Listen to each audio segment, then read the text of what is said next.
Hello, hello. Good morning to some of you on the West Coast, and good afternoon to those of you who are here on the East Coast. Hello, hello to all of you. Welcome to another episode of CoachesCorner.health. I am Leslie Goddard. I'm one of the YouTube mods for this channel. And what I do is I'm a mindset and emotional awareness coach. I help mission driven women who are successful in their current 9 to 5 corporate job, but maybe have lost their passion for what they do and want to transition to doing something more, whether that's transitioning full time into entrepreneurship or just pursuing a passion project and they feel stuck. And I teach them learning how to manage their emotions more effectively so they don't lose that valuable time that leaves them with freedom to design a life they love living. Andy. Yes. Hey, everybody. I'm also one of the mods, one of the co hosts of our show. I'm Andy Lidstone. I'm the unconditional coach. I help people set boundaries. That's the simple answer. Um, the, the, the boundaries that I help people set are not what you might think. And in case you haven't been listening to my introductions along these episodes so far, I coach a lot of people around a lot of different things. I switch around a lot. I change what my description a lot. So I just help a lot of different kinds of people, and that's just because I like to help people, and I don't have as much focus as Leslie has. I tend to bounce around a lot, Oh, which is don't one let of him the kid things that you. makes these conversations wonderful. Yeah, but I don't let him kid you, people, because he really does focus on helping people with their boundaries, relationships. Yes, So he may not focus always on one thing. It's with either it's boundaries and relationships, or boundaries themselves, or relationships themselves. He's always focused. So yeah, just yeah, wanted to yeah. clarify. Today is going to be a fun topic. I'm kind of giddy. I debunked this myth a few months ago on a live I did on Facebook, and I wanted to really like dive in again with this because I truly believe it's something that really doesn't serve relationships when you That's have correct. this term happy wife happy life. Like, what does that even mean? So I'm gonna pass the torch to you, Andy, to get us started. Yeah. Yeah, happy wife, happy life. See, this for me was one of my choices, although you have talked about it as well. This is one of the reasons why we're doing it, is because it's something that's been passion for both of us. This was one of my choice topics because um, I'm bringing it up from the man's perspective, because a lot of people believe that if we make our wives happy, the rest of the family gets to be happy. And it's BS. Quite honestly, why should one person be responsible for the happiness of the entire family? And me, as the man, why am I going to give my wife the responsibility of making sure I'm happy? And let me just be clear for a minute. When we say happy wife, happy life, we're not trying to say she's responsible for our happiness. What we're actually trying to say is focus your attention on making her happy, and then the rest of the family can be happy. So what we're trying to say to these guys is pay attention to your wives. That's what we're actually trying to say, and that's a good thing. Pay attention to your wives. I mean, yes, we should be doing that. Make sure that you're actually giving her what she's asking for. Make sure that you're listening to her, paying attention to her, and her emotional health is something that you can help with. Is something that you're that clearly there to support, and all of those things. The things that we think we're trying to say when we say happy wife, happy life, those things are good things. But the problem comes in that there's a bunch of things we don't know we're trying to say. When we say happy wife, happy life, we're actually putting all the responsibility to make sure everything goes well onto the woman. To make sure the kids are happy, to make sure the husband, the boyfriend, are happy, to make sure that everybody in the family is doing well. Why is that her problem? Why can't I take on some of that responsibility? My responsibility is not just to make her happy. My responsibility is to make myself happy, the kids happy, her happy. We can't make somebody anything except ourselves. So, this whole idea of happy wife, happy life, it's it's BS. It's crap. we we just cannot we cannot we just can't put all that responsibility on one person. It's just not ethical. It's not moral. It's not proper. If we do that, we end up with a very miserable family, Well, right? I love that you took it there from the male perspective because it's really, there is that, there's also that added component of not only is he, this phrase is actually saying that men are responsible to make a woman happy, but it's also that responsibility, which can be really daunting for a woman to actually make sure that she's happy. Like everything, Yeah, she has to embrace everything that he's doing as part of her happiness. And I truly believe, like, and you've said it, that we are responsible individually to be happy. We either choose it or we don't.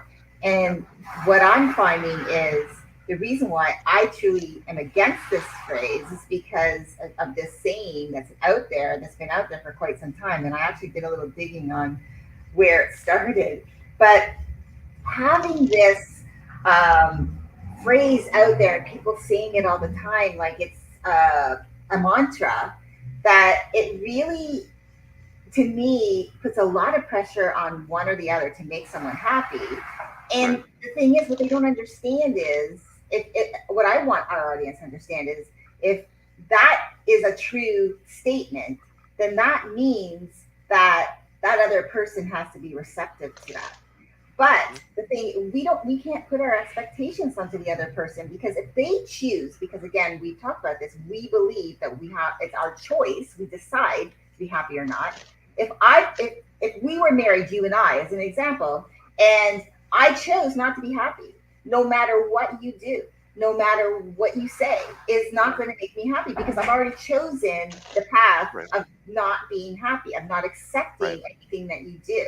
So that, all that does, it leaves you in the wind to continuously put yourself out there and trying to create this dynamic that won't work because it's all one-sided.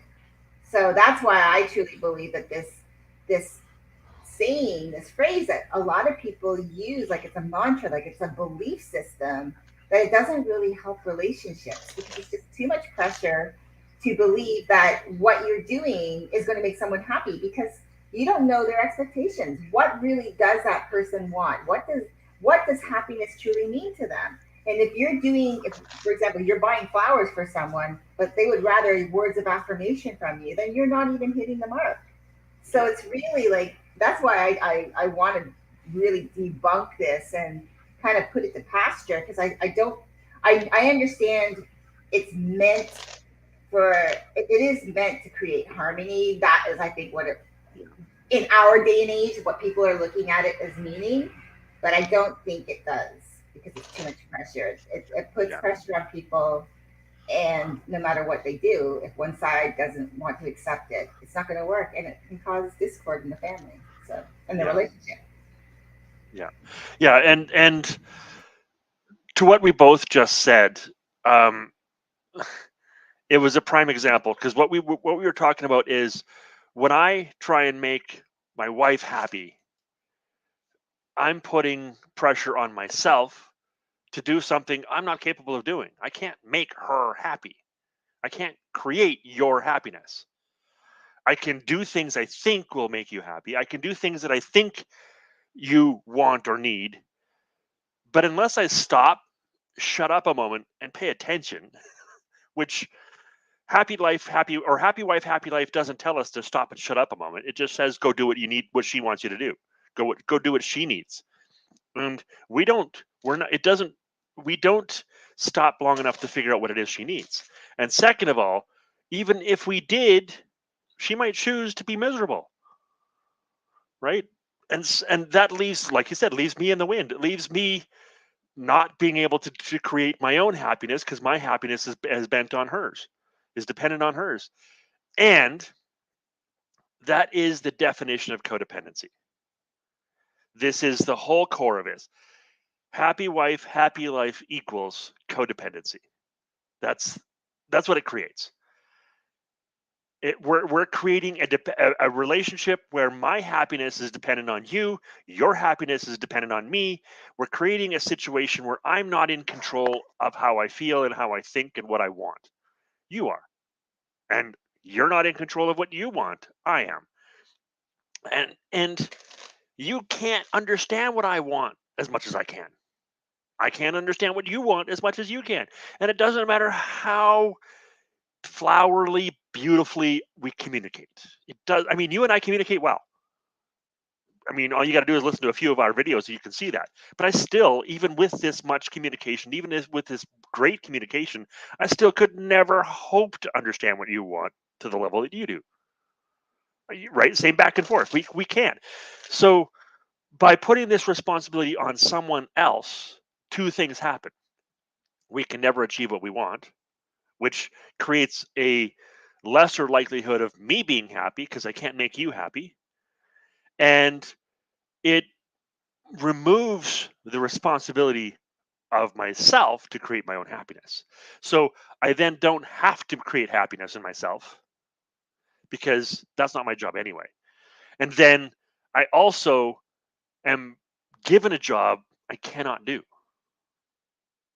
right? I'm responsible for making somebody happy that I can't make happy. I can offer some things that I think will help, but ultimately it's your choice whether or not you become happy.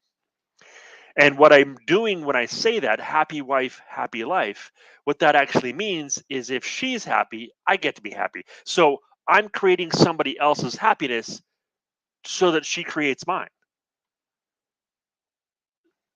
Really? Why wouldn't I just skip all those steps and just create my own damn happiness? I mean, why wouldn't I do that? Because A, it requires me to understand what makes me happy, and I don't. And B, it requires me to take responsibility for myself, and I don't want to. So this is where happy life, happy wife, happy life really breaks down because it prevents the connection that actually creates joy and happiness and love and security in a relationship. When I'm happy, when I've created my own happiness, when I've decided I want to be happy and allowed myself the freedom to not always be happy. Sometimes I can be miserable. I can have a bad day at work. I can get in an argument with the kids. Hell, I can get in an argument with my wife and be okay to not be happy. When I have that freedom, only with that freedom can I also choose to be happy because then I have the choice.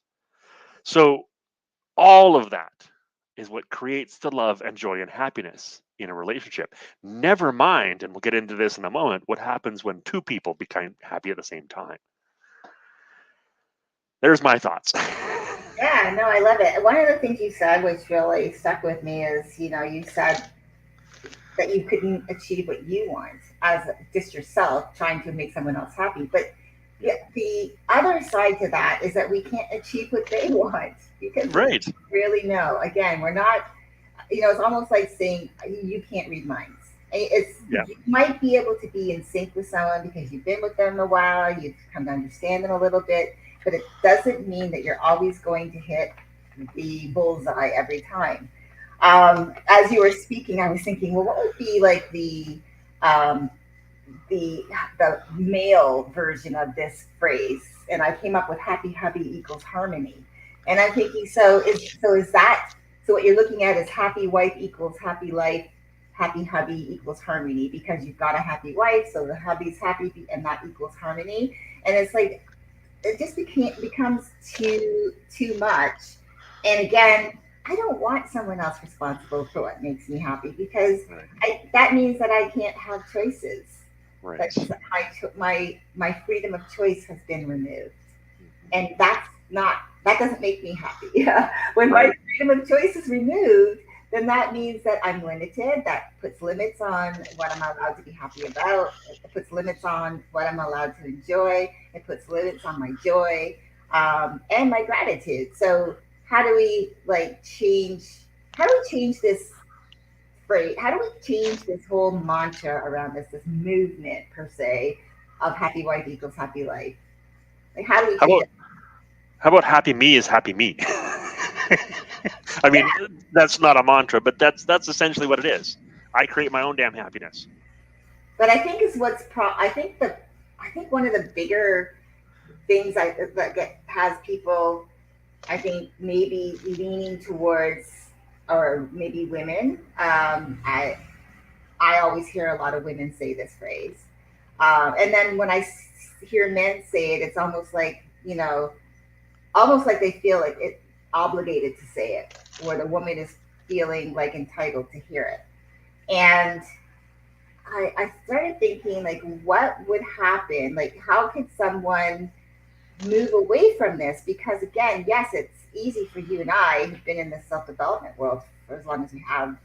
We understand that this is something that we were seekers of, Yeah. the understanding of ourselves and what makes us tick, and finding along the way the things that make us happy, the choices we've made. So someone who's not in that world, because even though there's still this, people are understanding, it's becoming more mainstream, it's becoming bigger and bigger, where there's coaches out there, where people are starting to become aware of that there's coaches out there of different levels of coaching. Some people are happiness coaches, believe it or Yeah. not. Yeah. So how does someone actually, like, how do we help someone to really transition from the I want someone else to be responsible for my own happiness? What would be the first step? Because that's I think it's the decision part there. It's scary to actually have to take accountability. Mhm. Well, it is, and the first step isn't even accountability, because that's hard. So that has to be more of a later step, and it was, I'm sure for you, it was for me. Um, the accountability is hard. So we won't get to accountability. We won't get to taking responsibility until we find some value in that. So the first step has to be understanding where joy actually comes from. And in the case of relationships, where we find joy in relationships is in that connection. We find the joy, the love, the acceptance, because I'm in a relationship with somebody I care about who also cares about me.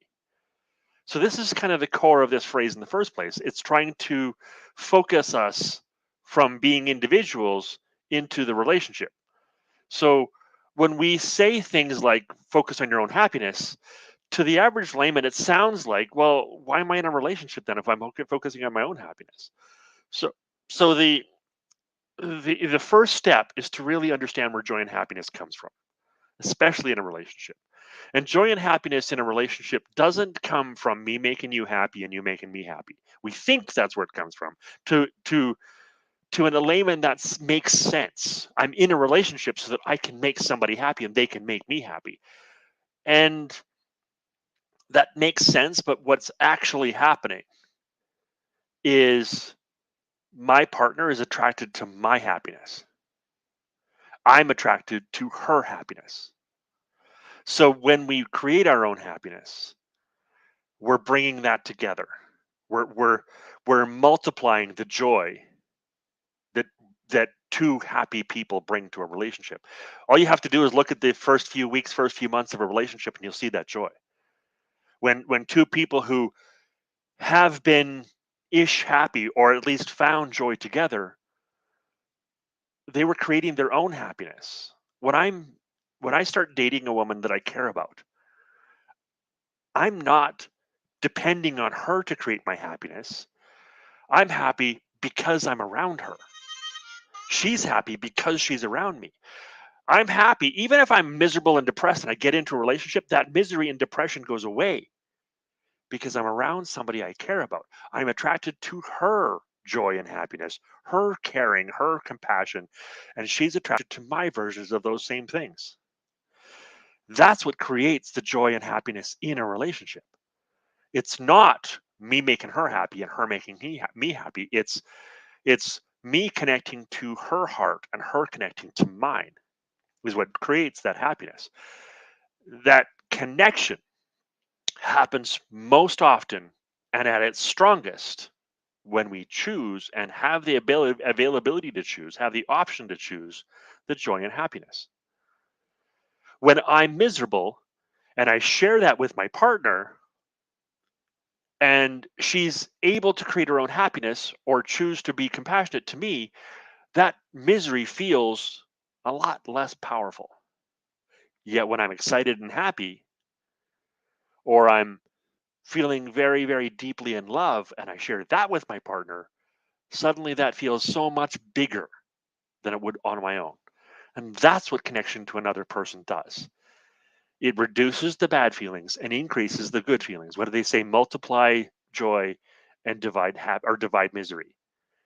That's what actually happens. And that happens because we connect with another person from our own love and happiness, from our own joy, from our own heart, because we've been able to create our own feelings, share those feelings with somebody else, and that somebody else likes those feelings. And then when we do that, that connection is what multiplies those feelings. So that's where it actually comes from. Yeah, and you know what? I wanted to talk about that a little bit more because you really hit the nail on the head, and I want our listeners to pick up on this. It's the happiness of the other person that we're attracted to. It's the what that person, who that person is in the moment we meet them, in the moment we start to get to know them, is what we're attracted to. Yes. And they call that the honeymoon phase, the first few months of a relationship. And I think I think where people don't, I think where they fall off on this, and they think, okay, well, I have to now start looking for ways to make you happier beyond what I was attracted to in the first place. They Yeah. forget about who they are, who they were when they first met. They forget that the honeymoon phase doesn't have to end. In fact, you can still enjoy the moments of joy and happiness that created this bond between you in the first place. But somewhere along the line, as they got to know each other, it's almost like those moments faded away because they Yeah. stopped focusing on it. They Yep. started focusing on other things like, how do I make this relationship better? And I don't know. It's like sometimes it's almost like, they say you're attracted to a person and you start going through this, you have this relationship with them and you start going through time with them. And then all of these little things that never bothered you in the beginning start bothering you. And what Yes. is that really? Is it really that those things are bothering you, or is it because you stopped focusing on what you liked about them in the first place and started Right. focusing on things that probably are really minuscule enough in that, do they really matter? Are they going to change? Are they life changing? Right? And so I wanted to talk about that because I think, and I love what you said, like multiplying joy and dividing misery. Again, we're attracted to each other's happiness. It's a honeymoon phase we go through, but then I also think that people stop dating. They Yeah. stop dating the moment it becomes more serious and the more they become invested in the relationship, and then the Right. dating stops. And so that's where, if you want to create that happiness or create that happy existence again, it's choosing to be happy, but it's also choosing to remember what made you attracted you in the first place, the happiness that you saw within your Right. partner, Right. and then cultivate that and continuously show up like, I honor you still, even if it's 30 years later. Let's go on a Yeah. date, let's make time for each other. Yeah. That's why when they say marriage is work, I don't know, I think it's more of and it is commitment obviously, but I think it's more about just creating the joy together. Yeah. So if it's work, I still look at it as creating the joy together. So Yeah. yeah. Yeah. And I like that. So the evolution from honeymoon stage into true relationship, or mature relationship rather than true relationship, because the honeymoon stage is still part of a true relationship. Um, the evolution um, goes from the honeymoon stage into a mature relationship, and I think what we naturally do is those emotional kicks that we were getting from all of those wonderful little things that we got in the honeymoon stage, they lose power over time. We focus on them less, right? what we end up focusing on more is two things. Either I've put up with your little idiosyncrasies long enough, now I want you to change them. And two, and B, I want to grow. I want this relationship to not be just some teenage romance that it was when we first met. I mean, that was good for the first few months or first couple of years, but I want something more mature now. I mean, yeah, we did a lot of dating, but now I want to buy a house, or I want to get married, or maybe I want to have some kids. I want to I want to do more mature things. And as we get into those more long-term relationship type discussions, we might find that there's a bunch of differences. We might decide that our values aren't the same anymore. They were, and those values that we had at the start of the relationship, those are still the same. But now that we're talking about deeper values, that we're finding out some of those values don't match. And all that's good. That's part of a mature relationship. This is supposed to happen. And if you still want to be in a relationship with this person, and that's a big if, because when we start discussing these deeper subjects, maybe we decide we don't. I want kids, you don't want kids, maybe we shouldn't be together, right? That's fine. That's an appropriate decision to make. But if we decide we do want to be in this relationship, what we can do is remember what actually causes this connection. Like we were saying a minute ago, is it's not the little things we do that cause that connection.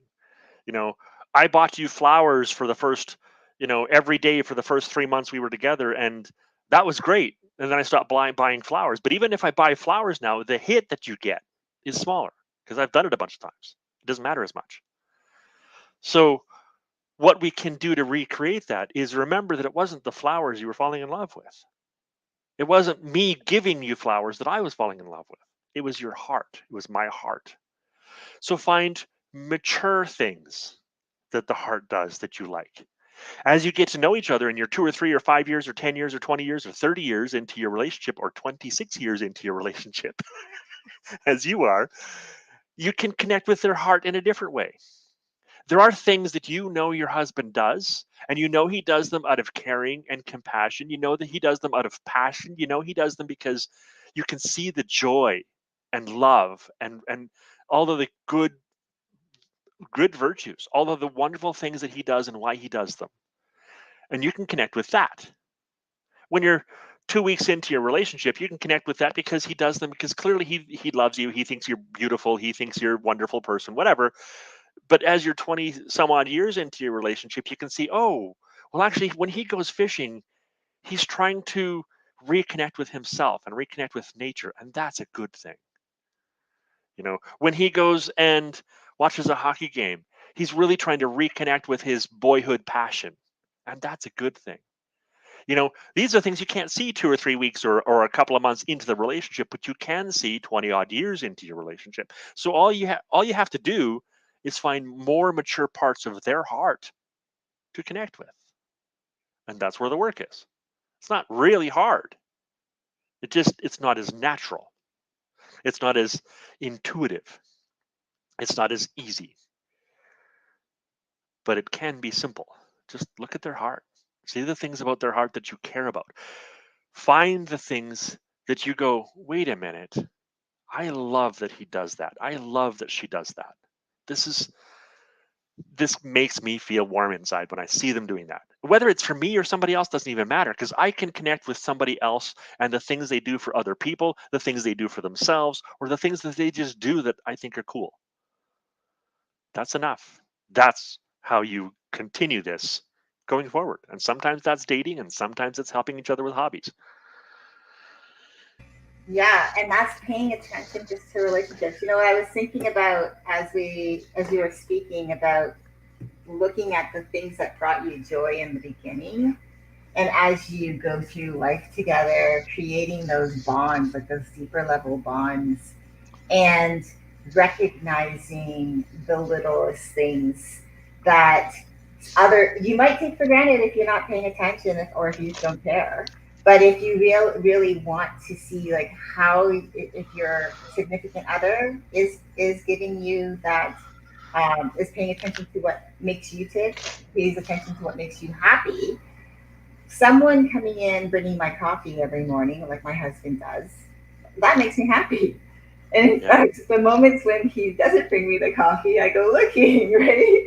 And I know in a way it's like I feel like I want him, I look for him to bring me my coffee because it makes me feel good when Right. he brings me my coffee, but not out of entitlement, out of just, Right. I feel special.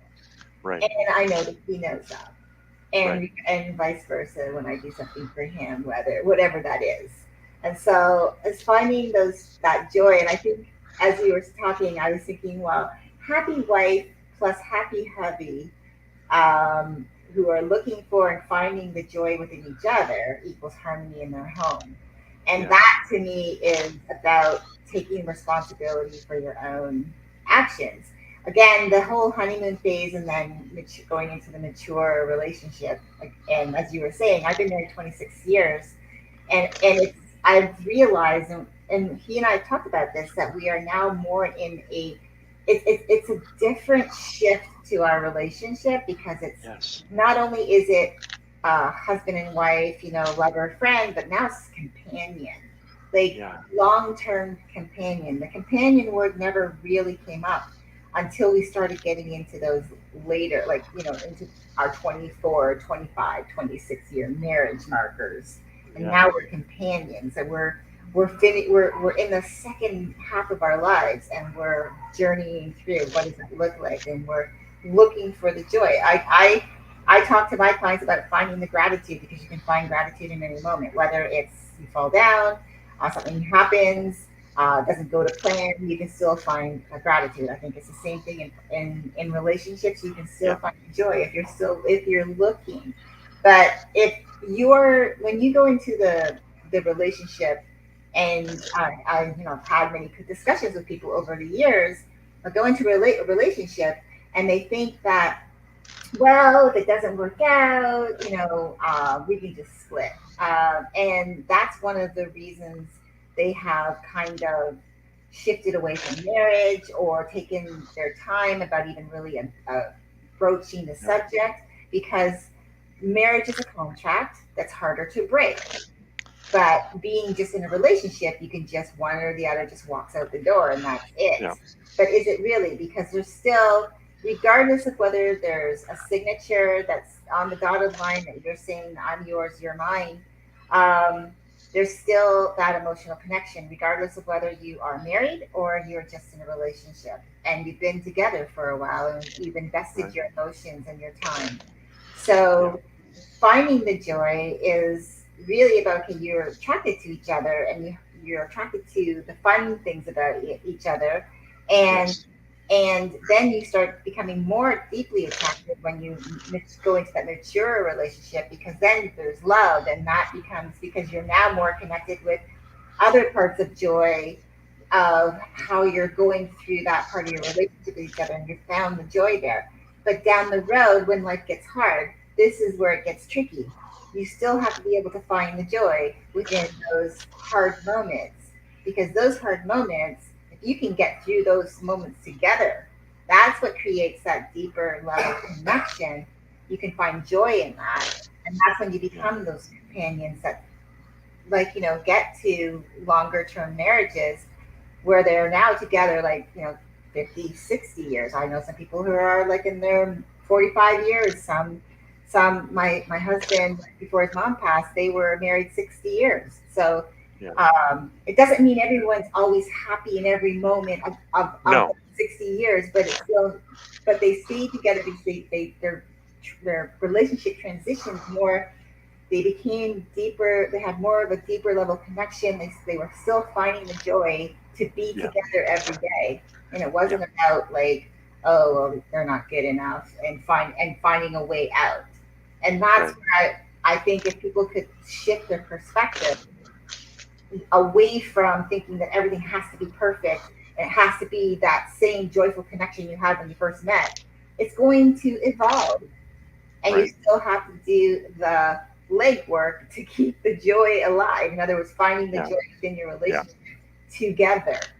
And I Yeah. think that's where there's the disconnect. Is that there's somebody might check out because there's this mantra going around. Well, my wife's miserable. I can't make her happy. Well, that's Yeah, not your responsibility. Your wife is responsible for her own happiness. You're responsible for your happiness. Together, you can bring joy into your life. But yeah, that's where I think there's that disconnect. yeah. I agree. I agree. And to what you're just saying a moment ago, when when my wife's miserable and I've put it upon myself to make her happy, when I'm saying happy wife, happy life, and she's miserable because something's going on at work, something's going on somewhere outside of my control, outside of her control, outside of the relationship, and it's affecting her mood. What I've experienced and what I've witnessed, both experienced it in my own marriage and what I've witnessed in my clients, is that almost always ends up in an argument about something that has nothing to do with either one of them. I had a client the other day who called me up. His partner was talking to an old friend of hers, a friend that she hadn't talked to in a few months, maybe a few years. I don't know exactly the details, but it was a long time. And this friend had misinterpreted something in the conversation that his partner had said to her. So these two ladies were talking, and there was some miscommunication. One of them was insulted by what one person said, and then his partner called him up and said, "So I'm all mad because she did this thing." And then while he was on the phone with his partner, the friend called him up, and his partner told him to answer the phone. So he tried to, help resolve the situation. And of course, you can imagine he just made shit worse because he made it his responsibility to fix the damn situation. And so then for the next 3 days, him and his partner argued about this misunderstanding that had nothing to do with, like, that's what happy wife, happy life causes. You cannot change the situation. What can is being responsible. If when that happens, if she's unhappy or he's unhappy because of some external circumstance or even because of some circumstance within the family, maybe even between the two of you, if the other person is able to create their own happiness, then the person who's not happy can go to the person who is happy and say, "Please help me rediscover some of my joy and love." Instead of, when they're not happy, I go to them to create their happiness, and now I'm miserable because I can't create their happiness. Whereas if I'm happy, they can come to me and I can be their pillar of happiness. I can go to my partner and she can be my pillar of happiness. She can help stand me up, or I can help her stand up. That's the difference. When my responsibility is on her, I can't change that. When my responsibility is on me, I can offer her something that she might want. So when the whole answer is take responsibility, is decide to be happy, figure out what makes you happy, do those things. And if your partner can be involved, great. If they can't, also great. The secret here is the happiness doesn't come from your partner. The happiness comes from you. And maybe the happiness comes from connecting with your buddies or your girlfriends, or maybe your happiness comes from going to work and doing the things you love at work, or maybe your happiness comes from doing a hobby with some friends or by yourself. Like, it doesn't have to be just you, but it also has to be not reliant on your partner. It doesn't have to be alone. The secret of these things, and I think one of the secrets that you and I figured out, is it actually doesn't work so well when you do it alone. Having support is key, but relying entirely on your partner for that is not going to work. And this is what we need, is what we're looking for. What we're seeking is a deeper connection, deeper love, deeper joy. I want to make her happy so that she makes me happy. If I simply become happy, that's the easiest, quickest, and most successful way to make her happy. And I promise you, it works 1,000 times more successfully doing it that way. It's way easier to make myself happy. Absolutely. And I can speak to what Andy was just saying around the whole, if the wife isn't happy with respect to stressed out from work. Um, Before I became a life coach, before I actually even got into self development, I had been working, in a job very stressful, um, as a legal assistant, paralegal at the time, and I was really stressed. And I spent a lot of time being stressed and actually looking at my partner as to believe that he was to blame for part of that, because I didn't see him suffering the way I had been, Right. because I was stressed. Right. And with the job that I had, which I felt like my life revolved around, I found that any time that he and I had together was really spent um, in sitting in front of the TV. We're eating dinner. That's usually like Monday through Friday. We'd be eating dinner, watching maybe a sitcom or two. And I was feeling extremely lonely. In fact, isolated and lonely in my own home, even though I wasn't alone. And Right. I was lonely because the time we had for each other wasn't really the quality time that I was looking for, which was listening and connecting with one another. And that Right. put me into a really deep depression. I didn't know how to express how I was feeling without it coming across as demanding more time or blaming that the time wasn't good enough and it was putting a strain on our marriage. And then on top of that, being overwhelmed at work, putting in the long hours. And so I can really truly relate to this because I understood that I was creating this tension because I was expecting this mantra that I'd heard, happy wife, happy life, that he'd even used many times, as gospel almost. Like, okay, well, if that is true and you're saying it, then I don't see you living up to it. Right. Not realizing that even if he was to do things to make me happy, I didn't even know what would make me happy at the time, other than one of the only things that I could do, which is I ended up taking back my time. That was my freedom, to be able to work the way I want, to be able to like structure my day. Yeah. And so that's how I was able to like start creating my own happiness, was taking responsibility and accountability for myself. And that allowed us then, for me to work on me, because I needed to work. I believe the work comes from within, Yeah. and working on myself allowed me then to start looking outward, like, okay, what's my part in the relationship? Because it can't all be one-sided. I cannot be Yeah. expecting that just because he doesn't have the same pressures that I have doesn't mean that he doesn't have pressures in life.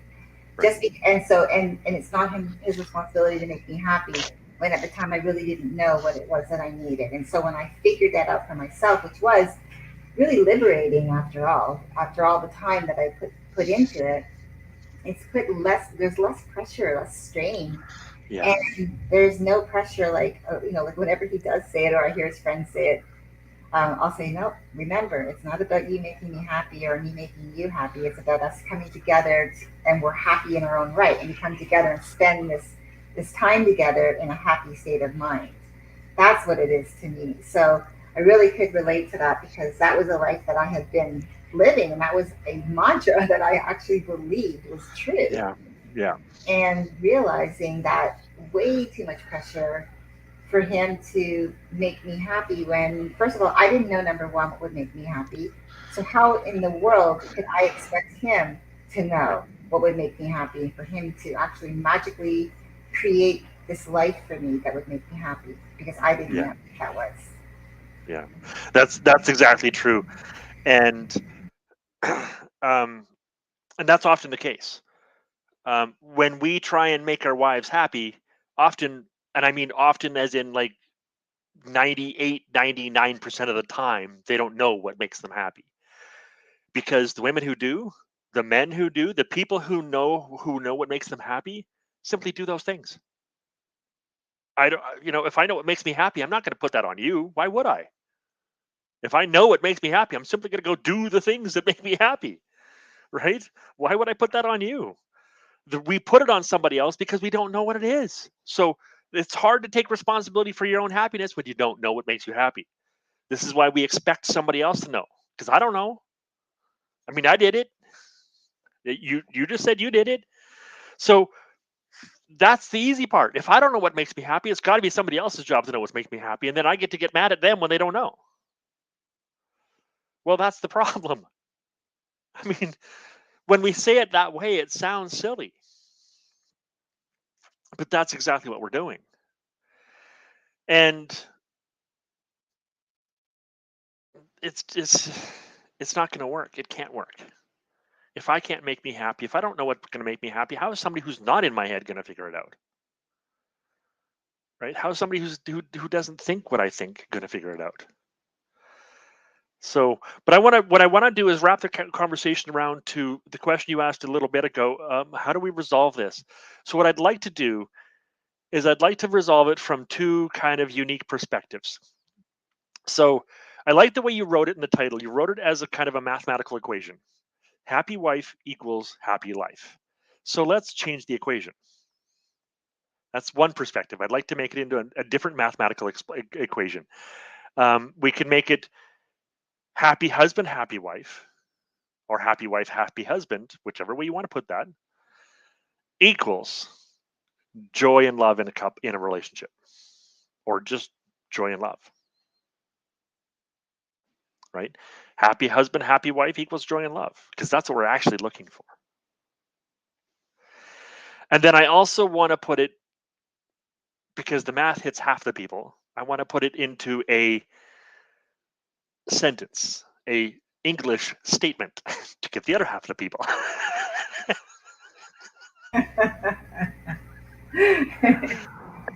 So, and I don't mean maybe not a sentence, maybe more of a poetic, because happy life, happy wife, happy wife, happy life has more of a poetic sound, right? So that's, I think, part of the reason why it catches. So let's make more of a poetic version, and this is not a strength of mine as much as the mathematics are. I have done poetry, but I'm not very good at it. So let's talk about that for a minute. What can we make this something sound poetic, sound rhymey, sound, alliteration, something that sounds catchy. Hmm. Let's You are see. putting me on the spot. Like Well, that. no, I'm putting me on the spot too, because I don't got an answer either. um, you So know, let's see. Happy couples, or couples cuddle. I don't know, something like that. yeah. Oh my gosh. Hmm. That's a good question. How about something to do with two happy people come together and create something? Happy people come, so two happy people come together like birds of a feather. Yeah, right. Um, But you know, yeah, while we might have to think about this and drop something in the comments when we think about it. Because while you're there, one of the things I wanted to say was, when people get asked this question, and I'm sure you've probably been asked this question over your lifetime many times, probably. What do you want? I think yeah, most people get stumped on that question. yep, So, but the easiest way for them to figure out what they want, in my opinion, is to look at all the things that they don't want, because what they don't want is clouding their brain. yeah, So I work with my clients that way by getting it out of their head, yeah, everything that they don't want, and around different areas of their life. And when they can realize and recognize that these things are in their head, yep, the secret words they're not speaking, they get them out, they don't have to look at that list ever again. Like that's done. You're done now. I did yeah, this process for myself most recently last year, and found it to be extremely helpful because I haven't looked at it since. I hmm, haven't had to. yep, And those things, I don't really think about those things anymore. I think it's right, just because it allowed that space to open up. But I think when it comes to the happy, I mean, I had said happy wife plus happy hubby equals harmony in the home. hmm, That was one of the things that I had come up with, thinking that maybe if we looked at as a joining of forces of, like, when they say you get married, you become one, right? yeah. I was thinking about that too. Right. So maybe it is about that. But what I mean, we're really gonna have to think about this. Hmm. I know. I definitely think this is, yeah, an extremely hard, difficult question to really, but for me, it's like if I was to say to our listeners, really, it's about this. You know what you don't. Most of the time, it's easier for you to to say out loud what you don't want. So, Yeah. same Yeah. thing to relationships. What don't you want in a relationship? Yeah. If that's the best case scenario for you to start, you can look at all the things once you get it out of your head what you don't want, and then Yeah. think, okay, well, if I don't want all this, what do I want? Because that will then start to motivate you, inspire you to write down the things like you do want. Like, for example, you don't want somebody who doesn't listen to you or actually interrupts every sentence that you say. Right. Whereas you say, I really want someone who is willing to listen to my point of view. You don't. So looking at that as the flip side to it. So Yeah. if you want happiness, if you want a happy wife or a happy husband, how can you show up in that relationship as the happy version of yourself? Right. That joyful person that was the what attracted them to you in the first place. Yeah. A lot of people feel like they have to change. They get someone in the relationship and then they think, oh, okay, how can I be better than what Yeah. attracted them in the first place to keep them? And Yes. often they actually mess not so much mess up, but they trip over themselves because what it becomes difficult trying to outdo themselves, the ones that was attractive to their significant other in the first place. They try to outdo that version, Yeah. and then they change to someone Yeah. else completely. And it's like not about it's about just evolving and showing up as your joyful person that you can be, the person that you are when you meet each other, and then you can grow together. If you don't do that, that's when you find people start growing apart because you're thinking about, well, how can I be different? How can he be different? I need to change him or I need to change her. And Yeah. it doesn't if you get into a relationship and maybe there were red flags that you didn't pay attention to because you were in that honeymoon stage, that's a different story. But if you are in a relationship and you really love this person or you want to spend time with them, you really want to see where this could go, then it's really about finding, keeping yourself in that, looking at what made you, how attracted you in the first place, Yes. and then expanding on that. Again, who you were in the first place, remembering yourself. Don't lose who you are. That Yeah. is, I think, the biggest key. Don't lose who you are. You don't have to be someone different than the person that you were attracting in the first place. If that makes sense, because I think, Yeah. and that's what happens a lot of time. People lose themselves. They think they have to change their whole identity, their whole self, to keep the person, and they become different than the person that attracted them in the first place. Yeah. So yeah, that's I think the hardest part of a Yeah. relationship. And I think it's something around we misunderstand what attracted them in the first place. To go back to what I was saying a little while ago, we believe that what was attracting them to us is how I bought her flowers every day, or my sense of humor, or my overprotectiveness is what attracted her to me in the first place. And we look at those things, we look at the things that happened, and we think that that's what attracted. You know, I love that I met him on a fishing boat. He was all athletic and connected to nature, and I really loved that. When actually, that's not what you loved about him. What you loved about him, now that he's gone fishing for every single weekend for 16 years, and you haven't been able to spend a damn weekend with him in 16 years, you don't love that anymore because that's not never what you loved in the first place. What you loved was watching him do something he's passionate about. What you loved was his connection to his heart.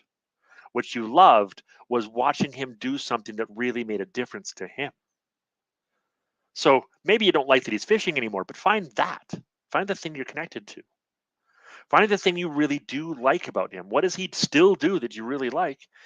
And instead of asking him to stop going fishing every weekend, ask him to do one of those things with you.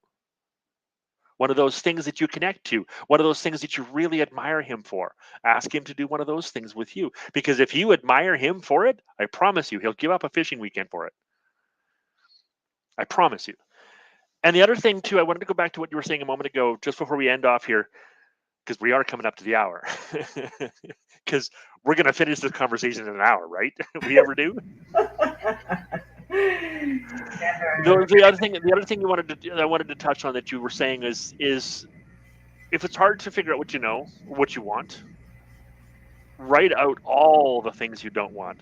The vast majority of couples that I see in my practice have no idea what they want, but they have a massive list of shit they don't want on both sides of the conversation. And they won't. The phenomenon that I'm seeing is they will say, I don't want him to change. I don't want her to change. I just want blah, blah, blah, blah, blah, blah, blah, big long list. Right? So they're telling themselves, I don't want him to change. Or I don't want her to change. And they're still completely upset about some of the dynamics that are happening. So stop telling yourself you don't want them to change, because that's a big fat lie. Mm-hmm. And second, list, as you said, list out on paper, on a computer, out somewhere. Get it out of your brain, list it, because what your head's actually looking for you to do is to acknowledge these things that you don't want.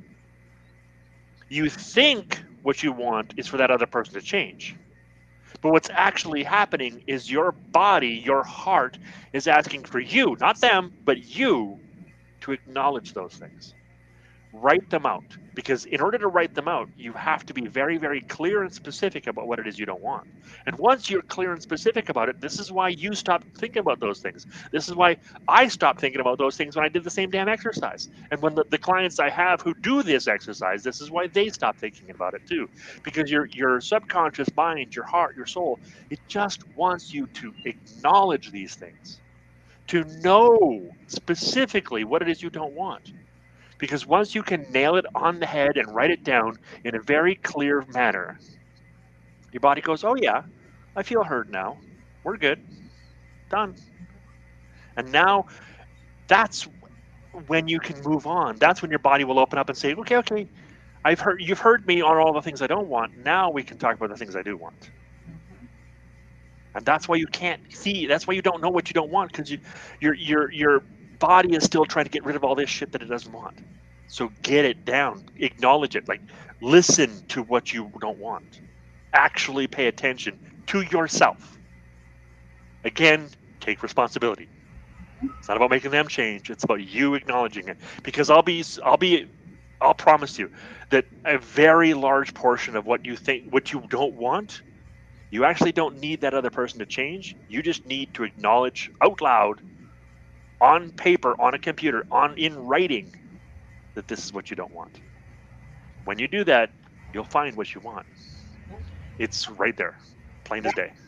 And I think a lot of the time people just don't want to do that because they're afraid that it puts the spotlight on that there's something wrong with them. But listen, it's in your head. You get it out, There. it's gone. It doesn't mean that you'll never ever think those thoughts again, but at least you'll know that this is what you've been thinking, and you don't beat yourself up for having these thoughts, because Right. it's just a part of being human. We want to question our existence and our choices, our decisions. That's And how we evolve. yeah. And so when you're able to do that again, you start then finding your brain starting to transition into all of what you can start focusing on that you do want, because you decided, you've looked, okay, yeah, I acknowledge that I've been thinking this way, but it's not what I want. So now you can start to get to work and allow your brain to do that. So Yeah. and then here we are Great. at the end of our time. But oh gosh, what a great conversation. And I hope that if you've been walking around thinking that this mantra is like gospel, I want you to take a closer look at that and decide if that's where you want to be, where you want to be responsible for someone else's happiness and someone else be responsible for yours, because then that takes away your choice. It takes away their choice on what makes them happy and what makes you happy. Wouldn't it be better if you just took accountability, responsibility for your own happiness, and then just come together and find the joy in being together? Like, wouldn't that be a lot more fun and a lot happier place to be? Yeah. It very much would. Yeah. And of course, like and subscribe, follow us, comment, tell us what you want us to talk about. Let us know how this touches you. and share this around with your friends and family, people that you think would benefit from this, especially if you've heard somebody say this phrase. Give them this video. They need to hear it. Oh yeah. Well, thank you guys all so much for watching live or watching it back. We appreciate you. And as always, we will see you again next Friday. We haven't decided yet what we're going to talk about the next Scored We'll Right get there. fine. So keep an eye out. We're excited for this. So all right, have a great rest of your day. Have a great week. We'll see you next Friday. See you, everybody.